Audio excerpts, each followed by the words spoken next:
Ertalab turganinglardan maqsadinglar ota-onamni rozi qilishim kerak.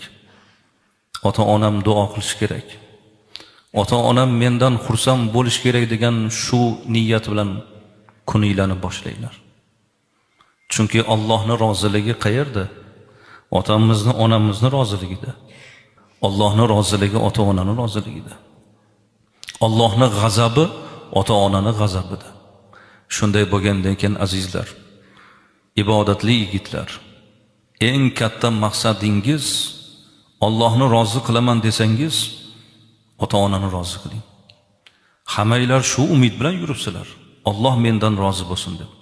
Allohning roziligi bilib qo'ying, ota-onani roziligida. Alloh taolo Qur'oni Karimda marhamat qiladi. Auzu billahi minash shaytonir rojim. Va vassaynal insana bivalidayhi ihsana.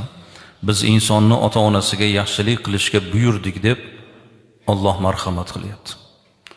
Bu ota-onaning e'zozi oddiy ish emas. Allohning amri.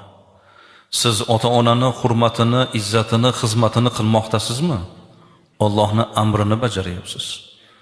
Bu o'zi farzandlik burchingiz. Shu bilan birgalikda siz farzni ado etyapsiz.